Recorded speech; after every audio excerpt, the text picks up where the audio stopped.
먼저 볼게요. 이 글은 글쓴이가 마당에 핀 소박한 꽃을 관찰하면서 쓴 기쁨과 즐거움을 표현한 글의 종류는 주용하니까 수필.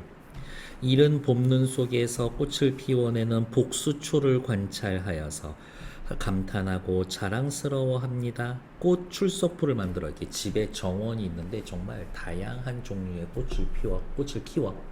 그래서 때 되면 요때쯤이면 얘네들이 나와야 되는데 요때쯤이면은 쟤네들이 나와야 되는데 다음 주쯤이면은 요래들이 나오겠군이라고 생각하는 걸 꽃 출석부를 부른다라고 생각하는 거예요. 꽃들 하나를 기억하고 소중히 여기는 모습에서 자연에 대한 글쓴이의 관심과 애정을 느낄 수 있습니다. 복수초, 내가 너 다 부셔버릴 거야 할 때의 그 복수초가 아니라 어쩌고 저쩌고 저쩌고 이른 욕이 중요해요. 이른 봄철 눈이 녹기 전에 눈 속에서 꽃을 피워 그래서 그 땅 주변을 따뜻하게 만들어서 눈을 녹여 주변의 눈을 식물 자체에서 나오는 열기로 녹여버린다. 짱이지. 자, 이제 왼쪽 위로 올라와서 본문 볼게요. 딱히 보실 것 없고 이제 시작해 봅시다. 작년 가을에 이웃집에서 복수초를 나누어 받았다. 글쓴이의 구체적인 경험. 복수초에 대해서 이야기하죠. 이 복수초가 글의 핵심 소재. 근데 복수초라는 게 막 어마어마한 소재고 특별한 대상인 건가? 그렇지가 않아. 수필이라는 건 일상의 평범한 일을 혹은 평범한 대상, 평범한 사건을 통해서 거기에서의 느끼는 깨달음에 대해서 쓴 글이지. 이렇게. 뿌리는 구근이 아니라 구근으로 되어 있는 거 뭐 있어요? 튤립 같은 거. 이렇게 양파처럼 알 있는 애들. 그게 구근이 있는 거지. 구근이 아니라 흑갈색 잔뿌리와 검은 흙이 한데 엉겨 있고 키는 땅에 닿을 듯이 작은데 잎도 새의 깃털처럼 잘게 갈라져 있어서 전체적으로 부피감이 느껴지지 않아 하찮은 잡초처럼 보였다. 여기까지 끊고 복수초에 대한 첫인상. 그 전에 나는 복수초라는 화초를 사진으로 본 적은 있지만 실물로 본 적이 없기 때문에 과연 이게 눈 속에서 핀다는 복수초인지 잘 믿기지 않았다. 복수초에 대한 첫인상, 잡초 같아. 이게 꽃이 피기는 피는 거야? 믿었지 않아. 이게 진짜 내가 알고 있는 복수초인가? 의심해. 처음에는 약간 좀 부정적인 느낌이 있었어요. 생각해서 나누어 준 분 앞이라 당장 양지 바른 곳에 심기는 했지만 가을이 깊어지니 워낙 시원찮아 보이던 이파리들은 자취도 없어지고 나 역시 그게 있던 자리조차 기억하지 못하게 되었다. 특별한 느낌을 받지 못했다. 오른쪽 복수초가 아직은 아니구나. 밑에 복수초를 기르게 된 내력과 첫 인상.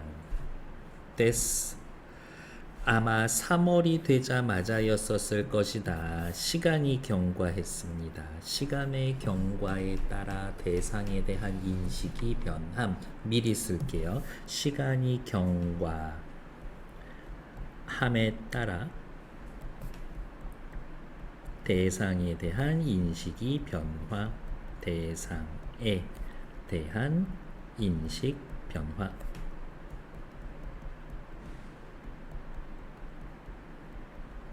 3월이 되자마자였을 것이다. 샛노란 꽃 두 송이가 땅에 닿게 피어 있었다. 땅에 닿게 피어 있다라는 건 그냥 키가 작다라는 뜻이겠지. 하도 키가 작아서 하마터면 밟을 뻔했다. 눈에 잘 안 띄어. 그러나 빛깔은 진한 황금색이어서 아직 아무것도 싹트지 않는 황량한 마당이 초봄의 마당이 몹시 생뚱스러워 보였다. 얘가 뭔데 여기서 피고 있지? 다른 애들 아무도 안 피는데.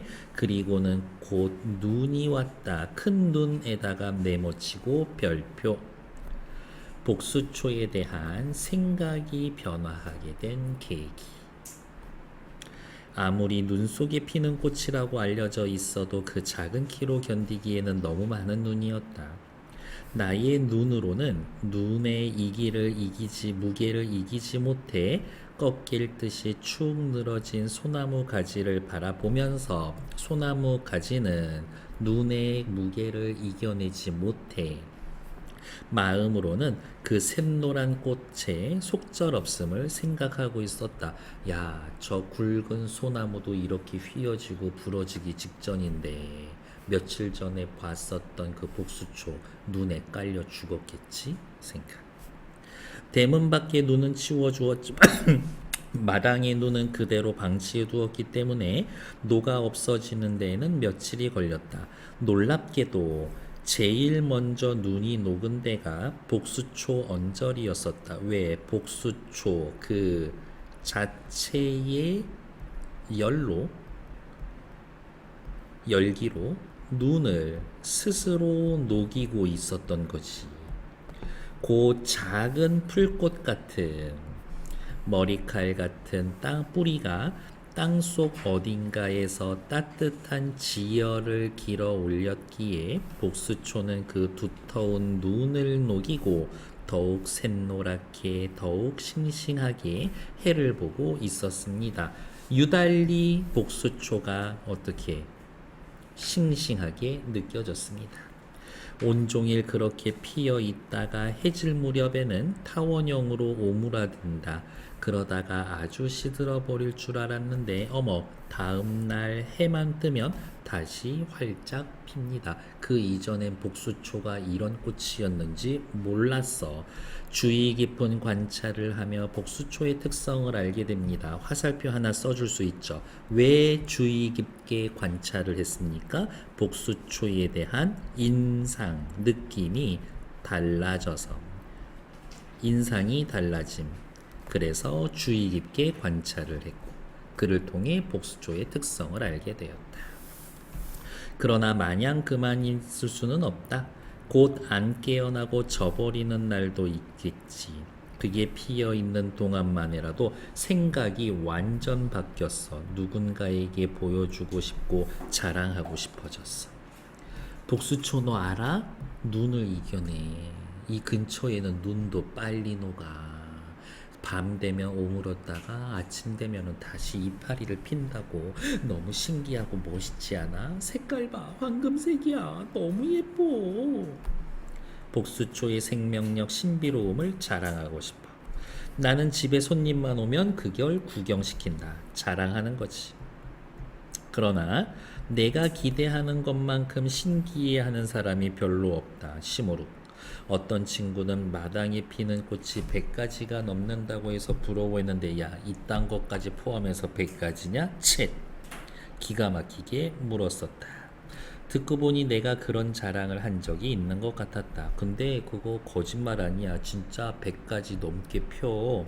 그 친구는 아마 기화요초, 기이한 꽃, 특별하게 특이한 풀 그런 뜻이에요. 기화요초, 옷같이 고운 풀, 구슬같이 아름다운 꽃, 보기 드물고 예쁜 꽃, 기화요초가 어우러진 광경을 상상했나 보다. 내가 100가지도 넘겠다라고 한 건 복수초 다음으로 피어날 민들레, 제비꽃, 할미꽃까지 다 합친 수요다. 가만히 살펴보면 복수초, 민들레, 제비꽃, 할미꽃 전부 다 아주 특별한 꽃들인가? 그렇지는 않아. 이렇게. 올해는 복수초가 1번이 되었지만 무슨 말이야. 100가지 중에 복수꽃이 제일 먼저 피었지만 작년까지만 해도 산수유가 1번이었다. 그러면 이제 올해 2번은 산수유 정도 되겠지. 4월이 되면 목련매와 살구, 자두, 앵두, 조팝나무가 꽃을 피겠지만 열거. 그래도 조금씩 날짜를 달리해서 또 요 말 중요해요.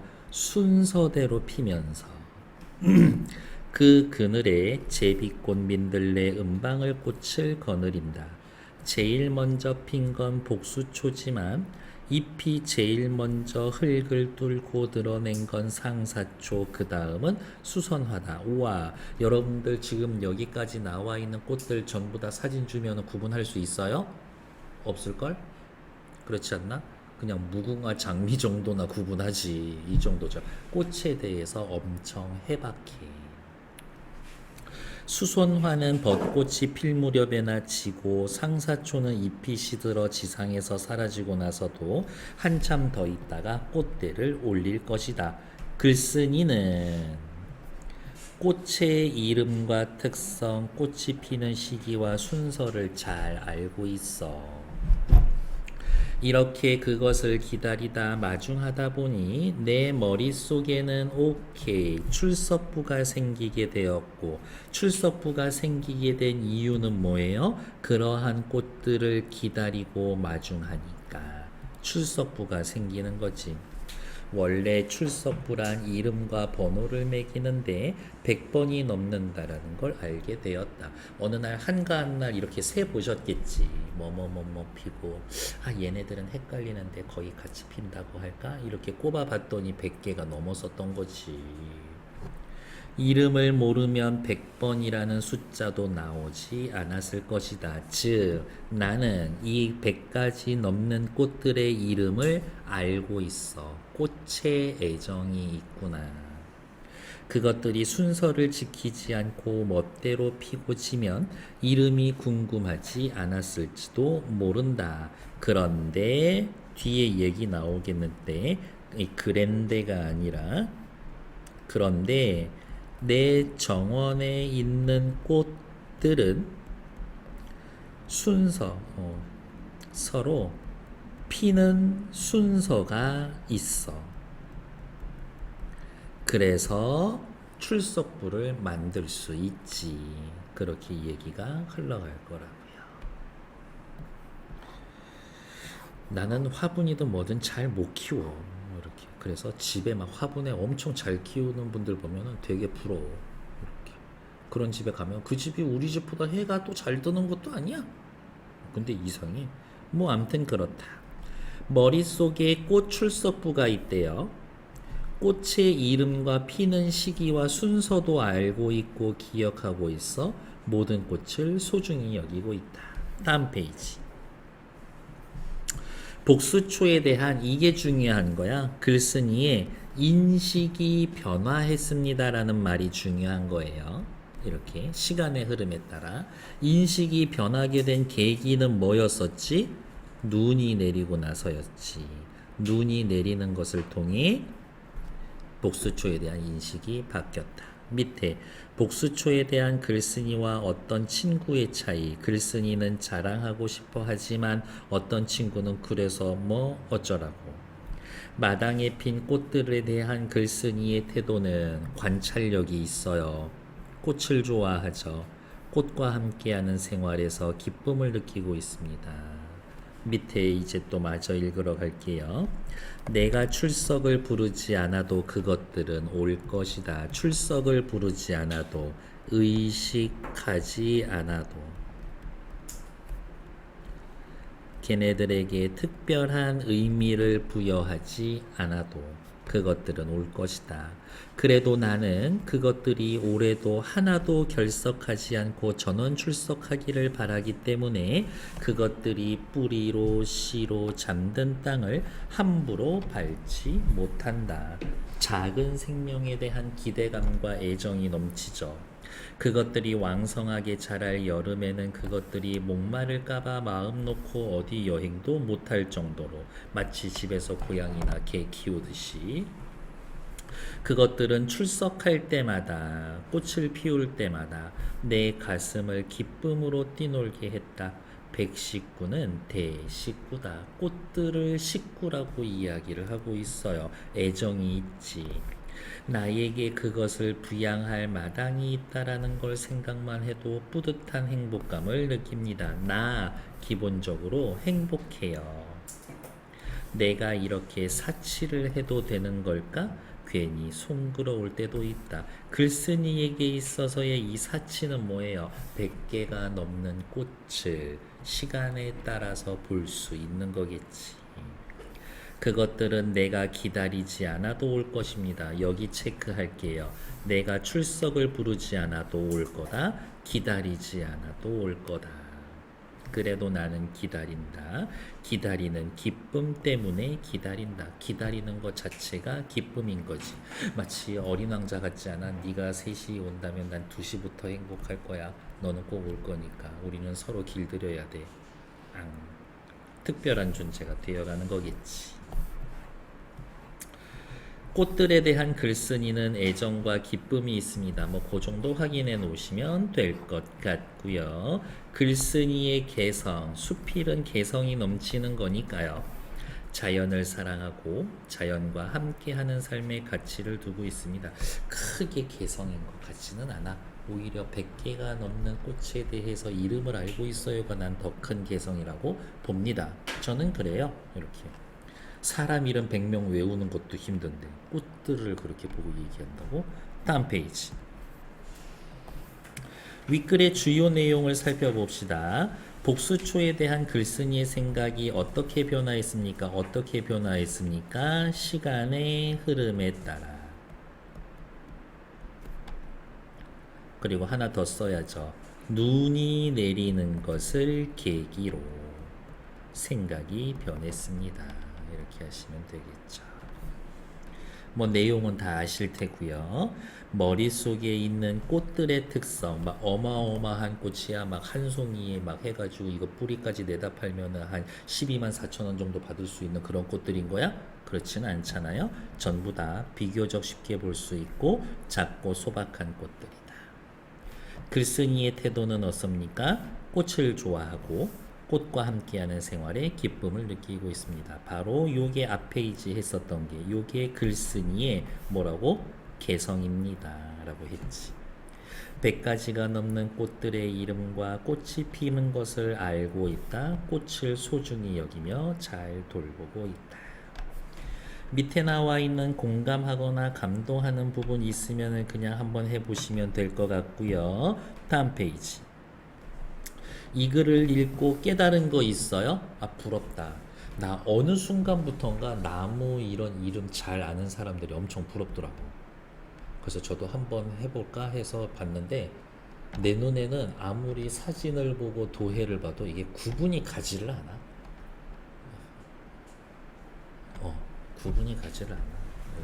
그래서 정말 막눈이구나. 아, 진짜 내 눈은 뭐 글씨 읽는 데만 쓰는 건가? 이런 생각 해본 적 있었는데. 그렇다고 사람 얼굴도 잘 구분하는 건 아니에요. 그래서 내가 당신들 얼굴 알아보고 이름 불러주고 있잖아. 그거 되게 애정이 있는 거야. 그냥 그렇다고요. 웃기고 앉았네라고 하겠지. 이 글을 읽고 깨달은 거 뭐 있습니까? 모든 생명은 귀하고 가치가 있습니다. 행복은 큰 게 아니에요. 작고 소박한 것에 대한 관심이 큰 기쁨과 행복을 줄 수 있습니다. 많은 심리학자들이 이야기하죠. 행복은 크기가 아니라 빈도다. 이렇게. 자신이 깨달은 걸 어떻게 실천할지 패스. 자신의 출석부를 만들어 봅시다. 패스. 아, 미치겠네. 정말 파블로프의 개가 된 것 같죠. 빵 이름만 봐도 배고파 죽겠네. 다음 페이지. 이렇게 되어 있고요. 몇 개 빈칸이 있죠. 1분이면 다 채우고 잠잘 수 있습니다. 지금 시작.